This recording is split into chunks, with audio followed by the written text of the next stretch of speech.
none nta kindi cyanyiza. Turabashimiye ko mwenge gufata akanya keza ko gukurikirana bino biganiro, aho twama tubashikiriza ibiganiro byinshi muri bimwe mumaze kubibona kandi bimaze kubafasha cyane. Muri uno mwanya rero tukaba tugarutse mu rukurikirane rw'ikiganiro twatanguye, aho twabaganirije ku kiruhuko kifiswe ko impari nyinshi cyane muri no sege Kristo. Ikiruhuko no kuvuga ngo ni hagati ya dimanche n'isabato, umunsi wo kuruhuka uwariwo. Aho rero mu kiganiro ca mbere kubakurikiranye parti ya mbere canke part 1, aho twagana inkomoko y'isabato, twarabemene neza ko tuzokongera kandi kuganira namwe ku nkomoko ya dimanche. Rero muri uno mwanya nibyo tugiye kuganira, wo mugira mufadikanye je tuganira ni Eric Nshimirimana nkuko mubimenyereye, ariko kandi umutumire ni wa wundi kandi ni Nduwimana Jean Bosco, niwe kandi tugarukanye muri kino kiganiro, akaba ari Robeneso bavuga ubutumwa bwiza bw'ikanguro n'ubugorozi. Cyo tugiye kuganira rero akaba ari inkomoko ya dimanche. Dimanche ni iki, yavuye hehe, ku abantu bayiruhuka kubera iki, kuyiruhuka bitwaye iki, ibyo n'ibindi bibazo nibyo tugiye kuganira hamwe muri kino kiganiro. Tukaba tubasabye rero kubisengera, gukurikirana kugira ngo dushobore kuhagarara twese mu Imana yavuze. Niyo mpamvu rero umuntu wese akwiriye kuba maso. Rero mwene data Nduwimana Jean Bosco, tukaba twongeye kuguha ikaze muri kino kiganiro, aho tugiye kandi kongera kuganira n'abantu bariko baradukurikirana ku nkomoko ya dimanche. Se dimanche ni iki? Murakoze, turashimye ko muduhaye kano kanya kugira ngo twongere tuganire bishobora kungura benshi ubumenyi, bikabaha no guca ubwenge, nkombore bamwe kubizera ko Yesu ari umwami n'umukiza bakazobona kumusanganira. Rero mwamaze gutanga intangamarara ari byo tugiyemwo, reka twinjire mu cigwa nyezina. Dimanche rero ni jambo rikomoka mu Kilatini, ijambo ry'Ikilatini, ariko ni izina ry'umunsi wa mbere w'imisi indwi. Dimanche rikomoka mu ijambo ry'Ikilatini, amajambo abiri y'Ikilatini, ushobora kuvuga Dominica canke Dominicus. Ayo majambo abiri yose yerekana mu Gifaransa cyo bita Seigneur, canke mu Kirundi cyo twitwa umwami canke umukama, bivanye n'imvugo z'abantu bamwe bamwe. Rero bavuze dimanche bavuze jour du Seigneur. No kuvuga mu Kilatini, mu bwami bw'abaroma bwa kera niho babikoresha cyane. Bari bafise umunsi wo gusenga izuba naryo ryari Seigneur wabo, ryari nk'umwami. Bagita bari bafise umunsi wa mbere wo mu ndwi wo bita umunsi w'izuba, jo bita Solstice Day. Kuri uwo munsi basenga izuba, bagasenga imana zuba, bayita Solstice Day Invictus. No kuvuga rero kuri uwo munsi bita Solstice Dies, no kuvuga umunsi w'izuba. Iryo zuba kubera ko ryafatwa nk'ikimana gikuru mu bwami bw'abaroma, muco bita mythologie romaine canke mu byaranze ubwami bw'abaroma. Uwo munsi dimanche niho komoka. Ico urumva ko mu Kilatini bavuga bati no munsi wo gusenga izuba, munsi wo gusenga ikigwamana zuba, izuba karifata nk'umwami kuko bamita Dominicus. Rero abami batwara ico gihe bakuru bitare ba Kaisar canke abampereur, nibo babikomeje ku buryo umunsi wa mbere w'imisi indwi mu Kilatini bagaca bawufata nk'umunsi wo gusenga ko ico kigwamana zuba, ukacuba umunsi ukomeye cyane w'ikiruhuko mu bwami bw'abaroma bwa kera, kubera ko Solstice Day Invictus, ni kuvuga Dieu du Soleil Invincible canke imana zuba idatsindwa, niho yasengwa kuri uwo munsi wa mbere. Aha niho haciye hakomoka rero iryo jambo dimanche mu Gifaransa. Abashize mu Gifaransa babikomoyaho dimanche, domingue. Ibyo ni ico ni mu Kiespanyol canke mu Giportugal bavuga ngo ni domingue. Mu Kilatini baca Dominica, Dominicus gutyo. Hama mu Gifaransa baravuga bati dimanche. Nico bisigura naho dimanche naho ni kuvuga jour du Seigneur ku Balatini kera canke ku Baroma kera, ariko no munsi wa mbere w'imisi indwi. Hama ko Bongereza bavyiseye. Kubongereza rero bitewe nuko bo bakurikiranye cyane kahise k'ubwami bw'i Roma muri mythologie romaine. Abongereza baravuze bati bitewe nuko abaroma basenga izuba kuri uwo munsi wa mbere, bavyise ngo ni Sunday. Cyo kimwe n'abadagi izuba bagita bashaka naho nyine kuvuga ni sun cyangwa mugabo bakavuga son. bakandika S na O na N zibiri umunsi bakavuga ngo ni tag bacavuga ngo ni Sonntag urumva ko ku Bongereza aho birumvikana cyane ko cuba umunsi w'izuba Sunday umunsi w'izuba abadage nabo nyene ni Sonntag no umunsi w'izuba ariko ku Bafaransa ntibashimye kuvuga ngo jour du soleil cyangwa umunsi w'izuba haravuze bati bitewe nuko izuba ryari umwami mu Baroma reka je dufata ko ari jour du Seigneur canke Dominicus Dies bacavuga bati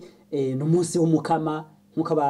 mu madini amwe babivuga canke n'umunsi w'umwami ariko umwami izuba ntabwo ari umwami Imana umwami izuba cyo bita Dieu du soleil invincible canke Solis Dei Invictus. Ushatse kuvuga yuko iryo jambo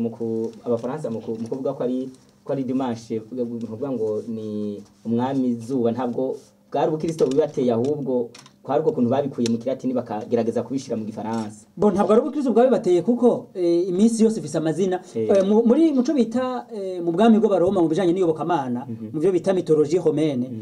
buri munsi baba ufise ikigwamana cabo kuwa mbere basenga izuba niyo mpamvu babita Solis Dies kuwa kabiri ariho lendi basenga ukwezi lendi ni jambo rikomoka mu kilatini naryo nyene Linai Dies no kuvuga umunsi wo gusenga ukwezi ivyo rero bya kuwa gatatu bagaca basenga ikigwamana bita Mars bagaca bita Martis Dies kuwa kane bagaca basenga ikigwamana cyitwa Mercury bagaca bita Mercury Dies naho hakomotse Mercredi Mars havuyemo Mardi kuwa gatanu Jeudi basenga ico bita Jupiter bagacita Jovis Dies kuwa gatandatu ari Vendredi basenga ikigwamana bita Venus bagaca bavyita Vendredi niho byakomotse urumva ko bashita Veneris Dies kuri uwo munsi mu kilatini ko bavyita Vendredi twita Veneris Dies Samedi nako barako basenga ikigwamana bita Saturne ariko gacuhura no munsi w'ikiruhuko mu bwami bw'abayuda abaratini bari babaye mu bayuda bavyita bawita Sabbat Dies bari bazi ibyo bita isabato ariko ko batigeze batigeze baja muri Palestina ngo bamenye iby'abayuda bawita Saturday canke Saturday canke mu Congereza canke Samedi no kuvuga umunsi w'indwi umunsi w'ikiruhuko Sabbat Dies ariko kuwa mbere bakaca bagaruka bagatangura Solis Dies umunsi wa mbere w'izuba rero naho nuko iminsi yakurikiranye ubu ni uwo munsi wa mbere mu Baroma bari basanzwe bawusenga ko ikigwamana zuba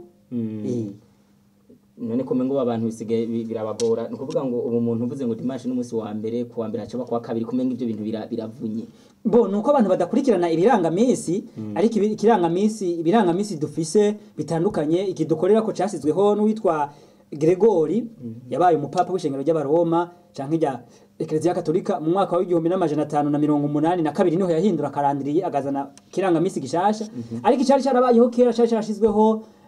n'umwami w'Abaroma yitwa ico gihe yitwa Justini yitwa Auguste bari ariko kuko n'amazina y'amezi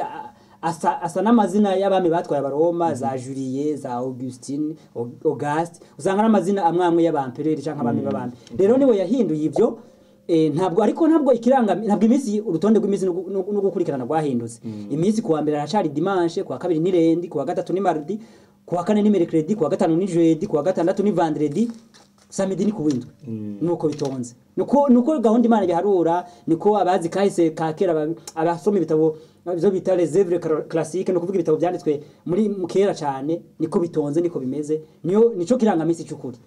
nuko uragize neza rero ku bantu muri ko mudukurikirana ico tuko tuganira ni nkomoko ya dimanche umunsi dimanche nk'ikiruhuko gifise abantu benshi bakiruhuka ko uwo munsi ugeze imiduga iratonda ku nsengero abantu bakagenda ari benshi abana abakuze abato abatama n'abatamakazi abantu bagahimbaza bakavayo bahezagiwe bitangaza bigakogwa abantu mihezagiro ngikaba myinshi none uyu munsi muri Bibiliya ese hari ahantu wanditse nimba ntawo wanditse wavuye he wazananye he uhejeje aho watanguye kuruhukwa ryari bitegetswe nande bo byukuri muri Bibiliya nta hantu umunsi wanditse nkaho Imana yawutegetse nk'ikiruhuko ahubwo wanditswe mu mvugo zo muri Bibiliya bita amalangage prophétique canke ibintu byavugishijwe canke byahanuwe umuntu abiravye neza umunsi wafise aho wakomotse kuco Bibiliya yaravuze mu gitabo c'uwavugishwa n'Imana Daniel igice c'indwi handitsemwo ibikoko bine ivyo bikoko navyo ku murongo wa 17 muri ico gice c'indwi hatwereka ko ibikoko bine bwari ubwami bune bwagomba kubaho ubwo bwami rero bwarabayeho n'ubwami bwa mbere bwabaye mu isi bukamenyekana cyane n'ubwami bw'umwami yitwa Nebukadineza atwaye ubwami bw'abami bitwa bw'Ibabuloni ico bita Empire Babylonien yabayeho kuva mu mwaka wa 605 gushika mu mwaka wa 539 bwamaze imyaka nka 66 butwara hakurikira ubwami bwabayeho bugira kabiri bwabayeho bwari ubw'Abamedi n'Abaperesi ari nabwo bwavuyemwo igihugu ca Iran na Iraq kuko Medi ni Iraq Perse ni Iran ubwo bwami nabwo bwamaze imyaka 208 kuva mu mwaka wa 539 gushika mu mwaka wa 331 ubwo burasenyuka haza ubundi bwami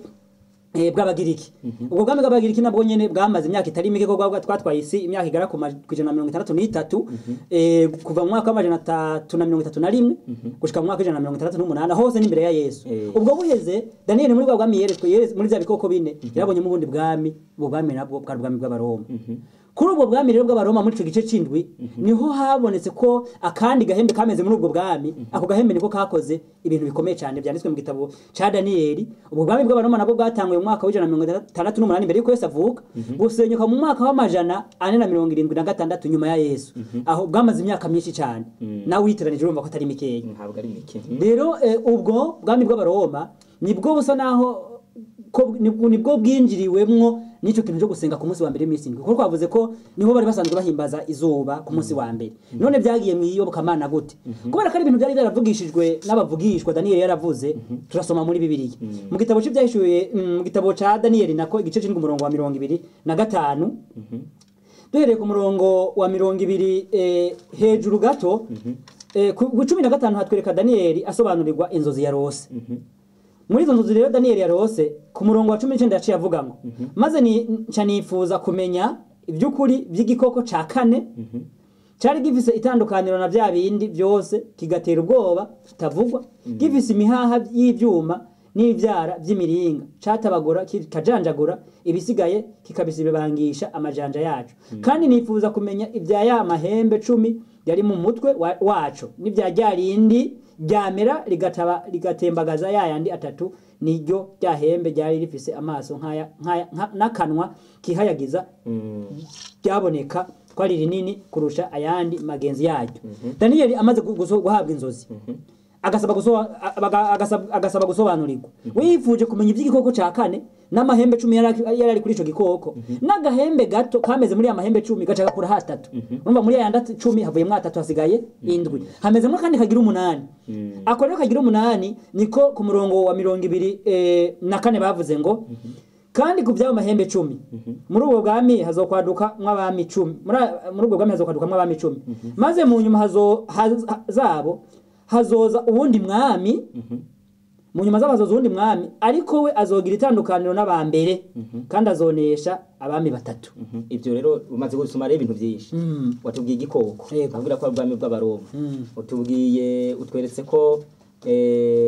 wongeye kutwereka usomyemwo ngo amahembe 10 ngo atatu aratembagaye ngo haje ngo atembagajwe no wundi mwami byo nibi aya iyi ni imvuga y'igihanuzi nizo bita langage image canke langage prophétique muri Bibiliya ariko zivuga ubwami bwabayeho aya mahembe 10 ni bihugu 10 byabayeho muri muco bita ubwami bw'abami bw'Abaroma Empire Rome byavuyemo ibi Ubufaransa Ubwongereza Ubudagi za Espagne za Portugal za Suisse za Belgique biri ibihugu bishika ku 10 n'ubwami butatu bwakuweho abo bita abaheruri n'abavandari n'abosorogoti abo niba kazi karabavuga ariko basenyuwe n'abami bafatekanije n'ishengero ry'Abaroma ico gihe cyari sanzwe rikomeye aka gahembe kameze mu nyuma n'ubundi bwami ari nabwo bwakoze ikintu gikomeye cyane twaba dusoma ku murongo wa 25 ariko mbere yuko ivyo bikorwa bw'abami bw'Abaroma nabwo bwari bwaramaze guca inzira twabonye ko bwari busanzwe busenga ku munsi wa mbere bagasenga izuba umwami w'abami w'Abaroma yitwa Constante itariki 7 z'ukwezi kwa 3 mwaka wa 321 nawe yashizeho itegeko ribwira abantu kubangikanya gusenga ku isabato ku munsi w'indwi no ku wa mbere babibangikanya kugira ngo abakristo bari binjiye mu ishengero bavuye mu gipagani basenga kuri uwo munsi wa mbere w'izuba boroherezwe abakristo nabo basenga ku isabato kugira ngo nabo bagire ico batakaje. Bamwe bahevye imigenzo, bahevye ibintu vy'igipagani byabo, baje gusenga hamwe n'abakristo. Ariko kugira ngo bakunde bagire ubumwe, byabaye ngombwa ko abakristo baheba isabato. Abapagani nabo baheba ibigirwamana. Ariko bacha basenga ku munsi wo gusenga ikigirwamana, ari wo munsi wa mbere w'imisi indwi. Aho niho ku bwami byari bikomotse. Noneho kagahembe kameze nakaye, kuko kameze muri ubwo bwami nyene. Ubu n'ubwami bw'i Roma bita Empire politico religio y'i Roma canke royaume politico religio y'i Roma ari nayo ifise ikicaro i Vatikano. Ubu n'ubwami butwarwa n'abakuru b'ishengero rya Ecclesia Katolika canke i Roma ari nabo bita abapapa. Ubu bwami nibwo bwameze mu nyuma bukaza gushimangira ikintu cyo gukuraho isabato, ariko byabanje gukorwa n'uwo mwami w'abaroma, maze bakaza kuvyapfuya, baza kubishira kw'inguvu kubera ko bo bitwa abantu bo mw'ishengero. Rero kuri wa murongo wa 25 muri ca gice c'indwi Danieli haranditswe ngo isumba byose azoyivuga ko amajambo y'agatituro, kandi azocobogoza abera bisumba byose, azoja imigabo yo guhindura ibihe n'ibyagezwe, kandi kandi bazorekerwa mu maboko yiwe kugeza ahibihe ahigihe n'ibihe n'igice c'igihe bizoshirira. Bavuze ibintu bishika nka bitatu. Baravuze ngo isumba byose azoyivuga ko amajambo y'agatituro, kandi azocobogoza abera bisumba byose, ariko azoja n'imigabo yo guhindura ibihe n'ibyagezwe. Ubu ni bwa bwami ni kagahembe gatorani, ni bwa bwami bw'ivatika, ariko bwami bukora ivyiyobokamana n'ivya politike, royaume politico religio. Ubu bwami rero nibwo bwashimangiye iki kintu cyo guhindura umunsi wo gusenga. Mu nyandiko bagenda bandika mu bitabo twasomye igihe twavuga ku by'isabato, twarabonye ko bemeza ko Ecclesia Katolika ari yahinduye umunsi wo gusenga itora ubukurikira. Twarabonye ko nabo gusenga ku munsi wa mbere wo bita Dominika nabo babishimangira ko ari bo babikoze. Nizo nyandiko zidusubiriramwo kugira abatakurikiranye ikiganiro ca mbere bashobore kubyumva. Mu gitabo twavuze citwa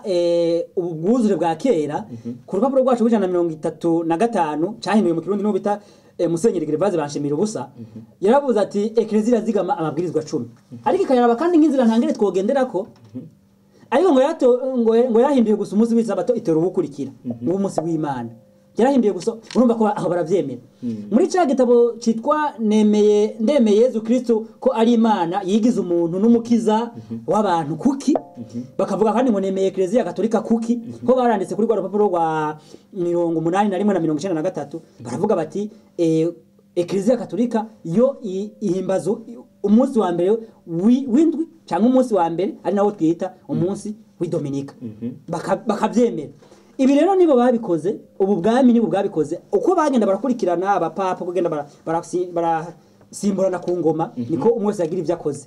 Nka Papa Gregory niwe yahinduye karandiriye iki kirangamisi, kuko bavuze ngo guhindura ibihe n'ibyagezwe. Ibihe ni karandiriye, twumvise ko Gregory niwe yabihinduye. Ariko ibyagezwe aba uwitwa Silvestre afadikanije na Constante wa mwami twavuka, nibo bashizeho umunsi wo gusenga kwa mbere w'imisi indwi. Silvestre niwe wari papa w'ishengero ry'Roma kuva muri iyo myaka y'amajana 321.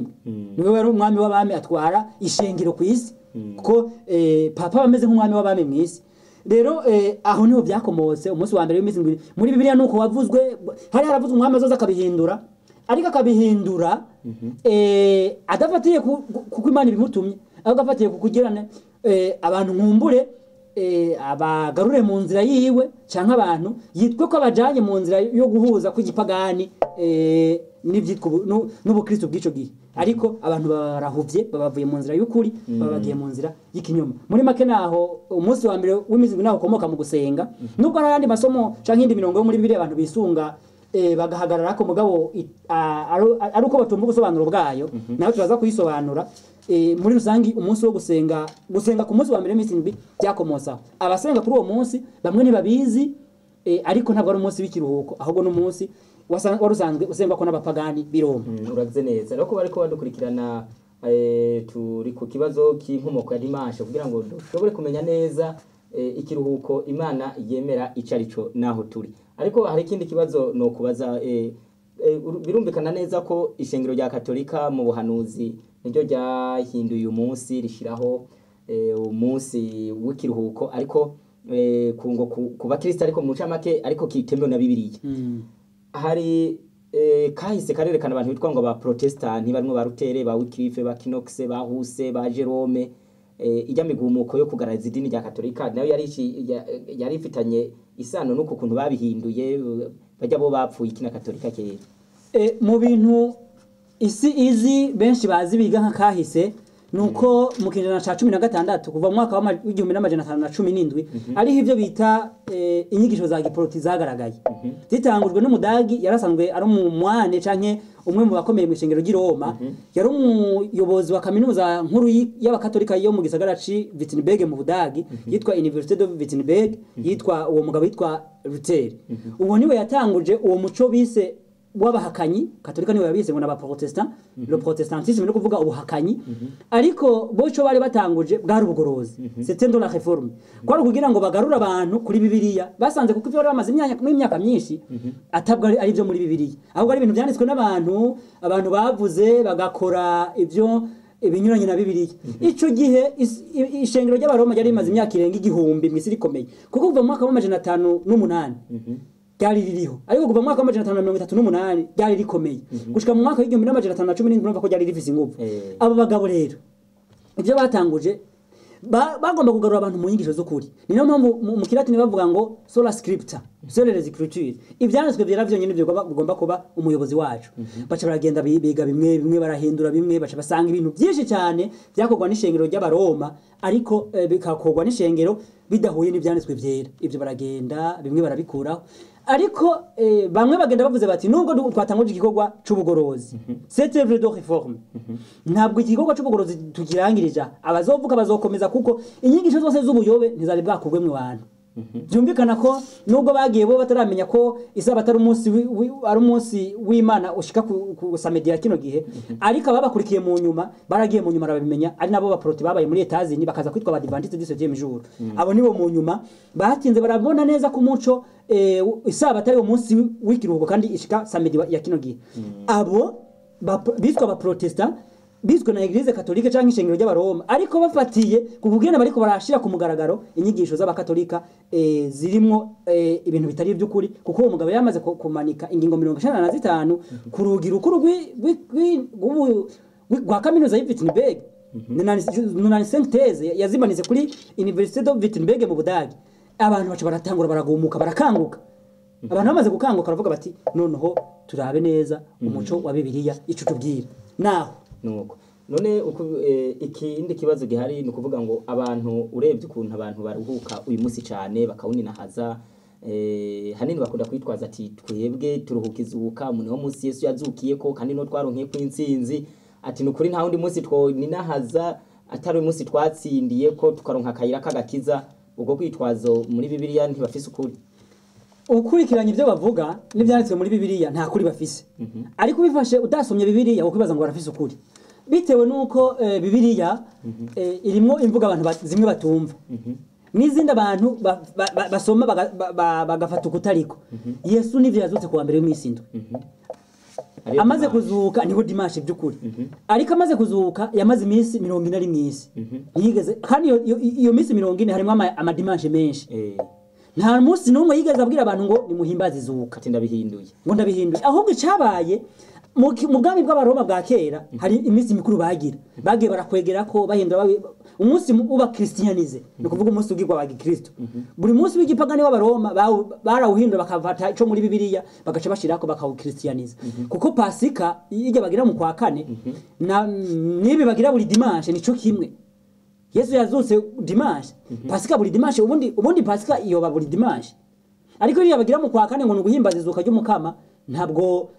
nabyo ntabwo biba bihuje n'ivyanditswe vyera rero gusenga ku munsi wa mbere y'imisi ngo niho Yesu yazukiye abantu kuba ari kwibesha kuko ntabwo itegeko ryo gusenga ku munsi w'isabato ni rimwe mu mategeko 10 ariko gusenga dimanche ni umugenzo wazanywe n'igipagani atari itegeko mu mategeko 10 byumvikana ko abasenga ku isabato aribo bari mu mategeko ari mu nzira y'ukuri ariko abasenga ku munsi wa mbere y'imisi ni ukutamenya kwa kundi Paulo yavuga mu byakozwe no 10:30 ngo kutamenya Imana irakwirengagiza ariko igarindira ko abantu bamenye ukuri ariko igihe bakumenye ntibakuyoboke Imana ikibacira urubanza ariko muri rusangi gusenga ku munsi wa mbere w'imisi ndwi abantu babikomora muri Bibiliya 70 basoma ikabazimiza mu gitabo cy'ibyakozwe no mu gice ca 200 haranditswe rino jambo bitewe nuko iyo jambo abantu barisomye bagaca bibaza ko ribaho uburenganzira bwo gusenga ku munsi wa mbere w'imisi ndwi umurongo w'indwi haranditse ngo ku wa mbere w'imisi ndwi dukoranira kumanyagura imitsima Paul ayaga nabo agira ngo buce agenda atevya mu majambo ashitsa mu gicugu kuwa mbere w'iminsi indwi bagize ifunguro ryera iri funguro ryera rero ni kimwe Yesu yakora mu ijoro buca abambwa Yesu ntabwo yabikoze mu ijoro rya jeudi buca ari vendredi yarikoze mu ijoro ry'uwa gatanu buca ari kuwa gatandatu ntabwo yabikoze ku isabato kumanyagura imitsima ntabwo byakorwa ku isabato aha babikoze gukora ko kuwa mbere w'iminsi indwi baraye bavuye ku isabato baja kugira ifunguro ryera kugira ngo Paul asezere ishengero ariseze ariko basangiye ingaburo y'umukama canke y'umwami rero abasenga bafatiye hangongo kuwa mbere w'iminsi indwi bamanyagura imitsima ntabwo kuwa mbere w'iminsi indwi bakorana kugira ngo baruhuke barya imitsima kwari kugira ngo basezerane bisigura yuko yaba nabo uyu murongo ari bo bitwaza boca bakorana bamanye boje imitsima bari imitsima ariko ku isabato bategezwa kuba basenze kuko Paul mu byakozwe n'umwe twarabonye ko yaba yasenze igihe twiga isabato mu gitabo mu kwetegwa mirandika ishengero ry'abakorinto 16 murongo wa 2 naho nyene hari muri indi jambo rishaka kuvuga ibi abantu nabo najye barakwiye kurimenya haranditse ngo kuwa mbere wose w'iminsi indwi umuntu wese muri mwebwe abike iwe ibimuhaye uburyo nkuko atonze kugira ngo aho anzozira ntihabe ariho amashikanwa azokoranirizwa iri jambo Paul yarivuze ku isabato kuko usomye mu gitabo c'ibyakozwe n'intumwa 16 twabonye ko Paul ku masabato yaterana 16 13 17 umurongo wa mbere gushika kuri 2 13 14 na 42 rero usomye hano biraboneka ko Paul abwira abantu ku isabato bateranye ateje ko bukira ku wa mbere w'imisi umuntu wese abike iwe ivyo azoshobora gufashisha boro rimwe abantu iyo bakoranye basenga bakavuga abwira bati duvise abagwaye mu bitaro tugomba kuja kubaraba duvise abantu bashonje tugomba kubafungurira rero ejo ho bukira tuvuye mu masenge mu makoraniro umuntu wese utwo yabitsiwe tuzoduhuza hanyuma tuzanira abantu bafungure ntabwo rero hano baca ntabwo Paul yarabuze abantu ngo kuwa mbere misi muzohora muza gukorana ngo umunsi w'ikiruhuko oya irindi jambo niryo twasomye igihe twiga ku cisabato mu gitabo c'ibyashubira na gice ca mbere umurongo wa 10 twabonye ko Yohana ngo yagiye muri mwe ku munsi w'Imana abandi bati ni we munsi w'Imana abantu rero baca bafatira ngo umunsi w'Imana no ngo ni dimanche ngo byose birazwe naho mwe muyera za kubantu ni naho mwe ngo yaje kubatumwa kandi nibyo mwe muyaramanutse kuwa mbere w'iminsi indwi kuri Panikote ariko iya Panikote yo kuwa mbere w'iminsi indwi yari ihuye na Panikote yo mu bayuda baharura iminsi 50 kuko navyo birafise ko byaharurwa nuko atari cyo tugambiriye ariko bihuye nuko Panikote yari ishize ku munsi wa mbere w'iminsi indwi mwema agacamanuka ku ntumwa abantu baje ngo noneho ngo niho munsi ngo mwemo yaziyeho hezagiye mwemo ntabwo Yesu ntabwo yamuje ko ariko kuri Panikote igihe yaheza kubatizwa Yesu mwemo yaramuje ko ariko ntiyaje kuri Yohana yavuze ngo mbonye ubusa igisa n'ino macururuka kandi yari mwemo yaramanutse ntabwo hari ku munsi wa mbere w'iminsi indwi igihe abantu bari bakoraniye kwa munzu kwa Koroneliyo baravugishijwe mwemo yaramanutse ntabwo hari ku munsi wa mbere w'iminsi indwi mwemo ntabwo rero ari ngombwa ngo aze ku munsi wa mbere w'iminsi indwi nta nubwo abantu ariho boce bafatira ngo ku wa mbere w'iminsi indwi ngo umunsi wo gusenga intumwa zari zakoranye bitewe nuko Yesu yababwiye muze murindirire Yerusalemu ku isabato ishize bagoma aho bakoraniye aho baruhuka isabato bitewe nuko batinya bayuda ko bashobora kubahamanga bakabica babahora ibya Yesu baca bagoma muri iyo nzu bayivamwo ubushobozi bwa mwemu yarabamanukiye baza gutangaza inkuru nziza Yesu hanze abantu bariko baradandaza kuko ababakiriye usomye mu gitabo c'ibyakozwe no mu gice ca 2 abakiriye zijya ntumwa baje kuronka mwemu yera bari abantu bari mu bikorwa byabo ati aba bantu sabagarira bose ko bariko baravuga kandi uwo munsi hari abaroma abapariti abagiriki abarabu byumvikana ko ari umunsi w'akaguriro cyangwa umunsi w'isoko mu gisagara cy'i Yerusalemu abantu ntabwo wari umunsi wo gusenga wo kuruhuka rero abitwaza iyo somo ngo ku dimanche ngo umunsi w'Imana basomye hajya baba bibagiye ko Yohana yabayeho dimanche itarabaho yavuze umunsi w'Imana avuga isabato kuko iwabo ku isabato ni ku munsi w'Imana na kino gihe mu bwami bwabo canke muri Israel kino gihe na ministre wabo wa mbere arabizi ko uriya Netanyahu arabizi ko ku isabato n'umunsi w'Imana nivyo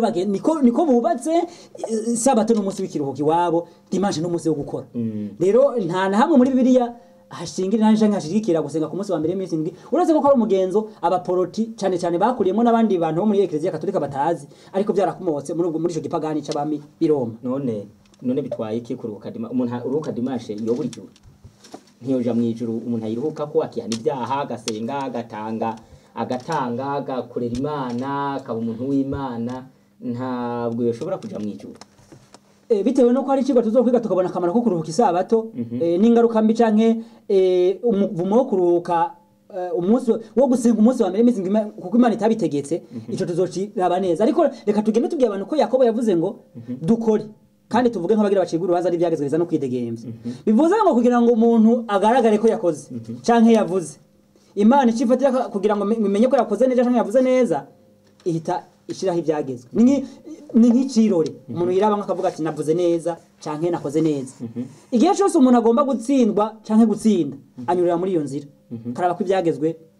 yavyubahirije isabato rero rimwe mu mategeko 10 byumvikana ko kutayiruhuka nico kimwe no kwishandi mategeko yose mu gwete rw'abaroma naho nyine Paulo yaravuze mu ijambo gwete yandika ishengero ry'abaroma igice c'indwi yaravuze mu iri jambo ngo igice c'indwi umurongo w'indwi nuko tuvuga iki mbega ivyagezwe ni icyaha eka namba ariko simba naramenye icyaha iyo ntakimenyeshwa n'ivyagezwe mbega ivyagezwe ni icyaha banamba ahubwo nivyo bitumenyesha ko twacumuye no kuvuga kumwe kwa muganga kugira ngo bamenye ingwara umuntu bamushizemo thermometre bikanka bashiramwo bagushira muri scanner canke muri microscope kugira ngo barawumugira w'ingwara canke bibaye ngombwa kugira bya bindi bya gute pense bakagira amaraso bakabata kugira ngo babone ingwara iyo umuntu agomba kumenya icyaha yakoze acaza kuraba amategeko yireba mu kirori citwa ivyagezwe 10 ivyo rero nivyo bisha bitumenyesha biti twakoze icyaha dusanze rero bidutsinda naje asaba tirimo usanze warayiziruye ushawumva ko nawe igihembo cucumva cyo dusoma rya jambo Paulo yandikira abaroma ibya gwete 6:23 ingero y'icyaha n'urupfu kandi icyaha Yohana wa mbere igice cya 3 umurongo wa 4 yavuze ngo ukora icyaha abakoze ibintu by'umugararizo kandi kwica itegeko nico cyaha nukuvuga ko iki Imana yategetse nico biti cyaha la transgression canke kurenga itegeko no kugarariza mu kirundi kugarariza itegeko ry'Imana nico biti cyaha rero ico kugira ngo umuntu azaronka ubugingo agomba kumenya ko yakirenze mu kutamenya agasaba Imana ikamubabarira akizera Yesu umwami n'umukiza asanze hari ibyo atarazi akabwira Imana ati Imana urakoze kubimishuriye ariko abimenya akakomeza kugendera mu kuruhuka gusenga ku munsi wa mbere iminsi 7 urubanza ruzoshibwa n'Imana twege nk'abavuga butumwa ico dukora no kubwira abantu umuco twabonye muri Bibiliya ariko ico twababwira ko urubanza rwo bw'Imana izoruca yisunza amategeko nkuko mu mareta yose y'isi bakoresha igitabo c'amategeko ingingo umuntu imusinda bashizeho cyo bita code penal no kuvuga icyaha c'ubusambanyi gihanwa n'ingingo yo mu gitabo mpana byaha yitwuko nuko mu isi bacimanza natwe Imana yavuga iti icyaha cyo kwica isabato mu bayuda twarabonye ko wacuterwa amabuye ariko naho irafise igihanizoha abantu bica amategeko yayo uragize neza none hari bitewe n'akamenyero nabimazi watubwiye yuko mu mwaka wa 1921 niho isabato yapfuwe ni kuvuga ngo dimanche irarambye birumvikana yuko ishaje none hari abantu zabumva ngo byahinduye abarongozi bacu ivyo nibo bazobazwa ivyo nibimana izohana ivyo bihano nivyiwabo none nk'ubu nk'akarogende nk'umwizera nkavyumvira sije nabisizeho cyo gusa nkisengera Imana ntizohana bo je kandeka Imana ishobora guhana bo ariko nawe ntiyo kureka icambere ikora Imana itanga umuco kugira ngo umuntu wese yahawe umuco awugenderemo mu buryo bwo kwidegemvya kuko Paulo ijambo yavuze aho yavuze ngo muri ca gitabo c'ibyakozwe n'intumwa ngo gutamenya kwa Imana yarakwirengagije reka iryo jambo turisome byakozwe n'umwa 10 umurongo wa 30 aranditse ngo nuko iyo minsi y'ubutamenya Imana yayirengagije ariko noneho igera ko abantu bose bari hose bihana Imana ubutamenya bwacu Imana irabwirengagiza ariko ikagera ko abantu bose igategeka kugera itegeka ko abantu bose bihana uko kwihana rero nukugaruka kuri amategeko 10 kuko Yesaya 8:20 atubwira ngo mugaruke ku vyagezwe nibishinga ntahe ngo nibatavuga ibihwanye navyo ubaza bamubwira ntibuce igitabo ca Mariko butumwa bwize igice c'indwi umurongo w'indwi baravuze ngo basengera ubusa kuko inyigisho bigisha ari vyagezwe n'abantu none uyu umuntu asengera ubusa Imana umva Imana izo mubuginga yisengera ubusa imigani 29:12 avuga ngo uganze yumvira ibinyoma n'abasavyi be bose baba abanyabyaha bivuze ngo nimba umuntu akurongoye yumvira ibinyoma ugomba kumenya neza kuraba neza ko ivyo binyoma arimwo wewe bitoguhitana usanze byo guhitana ukamuva inyuma agatima nama ko umuntu gafize uburenganzira bwo kwitiramwo umuntu akayoboka icazi cyo yamenye nico nabo abarongozi b'amadini bobo nkuko twa mwisomo watubwiye ryo muri Matayo 2:4 baradutse kugira ngo bamwe badutse kugira ngo bazimize kuko bamwe bashaka inyungu n'icubahiro ariko ushaka gutazimira amenya Bibiliya kuko Bibiliya iravuga ngo tuyoboke ukuri kuko ni ijambo nihanditswe ngo niyo jambo rizokiza abantu yego nuko uragize neza kuri zino siguro zitandukanye ushoboye gutanga, utanze umuco mwinshi kuri bino bintu bimaze imyaka myinshi abantu benshi mu ncamake barabizimiriyemwo bamwe batabizi, hari ababizi bakabyirengagiza batazi yuko bifise ingororano y'urupfu. Ibyo birabaho. Rero turabashimiye mwese abagerageje gukurikirana kino kiganiro, aho tuba turarebera hamwe inkomoko ya dimanche. Twayibonye ko ari mu bwami bw'abaroma bwavutsemwo ubupapa, ariko gahembe ko muri Daniel igice ca 7. Aho rero niho byavuye. Imana ishishikare twese kudutahuza, ariko tubibutsa yuko iyi ngingo idaheze. Iki ni igice ca 2 cyaco, tuzoreba mu bindi biganiro uko isabato iruhukwa, tuzoreba dimanche n'isabato intambara iri hagati y'ibi biruhuko bibiri mu mateka y'ubuhanuzi.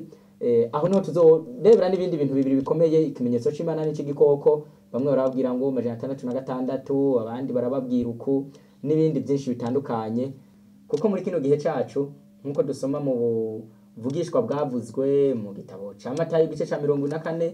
muri Yesaya igice ca 60, n'ahandi henshi muri Bibiliya hatwereka yuko iyi si zozamwo abo bitwa abigisha b'ibinyoma, bakigisha isi bakayizimiza, abantu bakavyemera, n'ubundi buvugishwa bwinshi canke ubuhanuzi bwavuze, ariko bwerekana ko isi yacu izoba no kuvuga ngo yamenye Imana ariko mu buryo bw'ibinyoma, abantu bakunda Imana ariko barize inyigisho z'ibinyoma. Kandi tubibutse yuko mu gitabo ca Mariko igice c'7 handitse ijambo rikomeye rivuga ngo basengera ubusa, kuko inyigisho bigisha ari byagezwe n'abantu. No kuvuga ngo umuntu yamaze kwizera ikintu Imana itavuze, itageze, cazanye n'idini runaka, umuntu runaka ukacizera, ukagikunda, ukagishira mu mutima, ukakigenderako, ico kidafise inkomoko muri Bibiliya, naho wosenga ugatanga ibyawe, ukavuga, ukagenda ibihugu, naho kwisonzesha amezi 5, naho nta muntu yoyisonzesha. Uko byogenda kose ntabwo ushobora gukandagiza ikirenge cawe mu bikari byo mwijuru. Mu ncamake ni ibyo, uko niko kuri twashatse kubabwira, twashatse no kubashikiriza. Imana ibahe kumva no kumvira mu izina rya Yesu. Ujukondi nta kindi cyanyiza